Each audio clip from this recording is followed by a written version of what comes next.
Before we begin, click subscribe to stay up to date with all of our newest video content.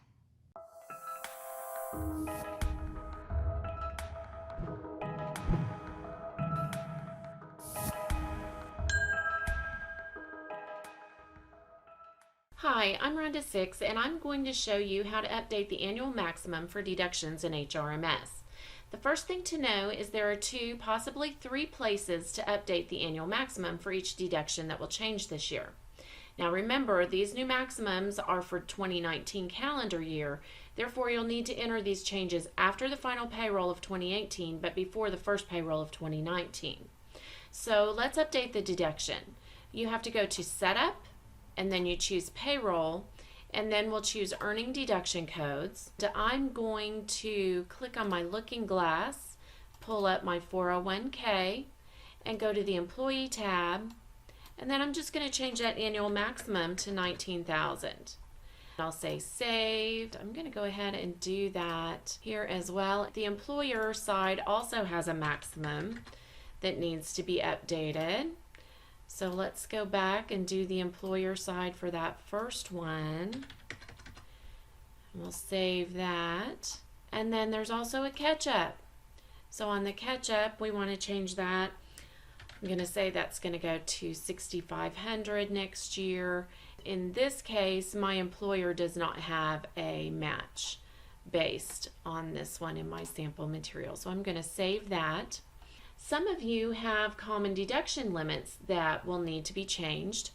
So what we'll do is we'll close out of this, and in the same box under Earnings, Deductions, and Taxes, there's a link for common deduction limits. When you pull this up, I've already made changes here, but you can pull up the common deduction limits. You can see it's the 401k, and you want to change the employee and the employer portion here because the codes have already been updated.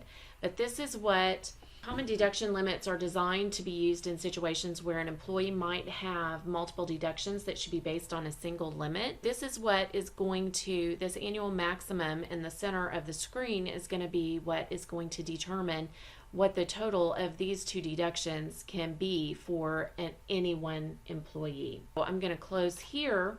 And then finally, what we need to do is we need to update the limit on each employee record. Of course, this is going to be a mass update, and before you do any mass updates, you need to make sure that you back up the system or the database before processing these. We're going to pretend I've already done that. We're going to go to Payroll, and I'm going to scroll down to Update Earnings and Deductions. I'm going to go ahead, I've already done the percentage, so I'm going to just update the annual maximum for this amount. By doing so, I'm going to go down here to the employee annual maximum, and I'm going to change that to the select replace, and I'm going to scroll across, and I'll change that number to 19,000. Let's see, I think I also have an employer annual maximum that I also want to replace, and I want to put in the 19,000 here as well. When I click update, it's going to scroll through all of my employees looking to see who has that particular code. It's going to update their pay tab with the new annual maximums that we have provided to them. When this is complete, there'll be an opportunity to print out an audit report. I recommend that you do that, as well as you would say yes there. And then you also want to print it out or save it in a PDF so that you have that for future reference. I suggest that you go through and you spot check some employees. Let's look at John here and see if he happens to have one of these items that we just did the mass update on. He's got the 401k. Here's a 401k amount. Okay, so we're going to highlight this and scroll on across. We'll be able to see the employee annual maximum has been updated to 19,000. The employer annual maximum is also 19,000 now. So it's looking good. You may want to spot check a few more people, but we like the way that looks. Was this video helpful? Click subscribe to see more videos like this one.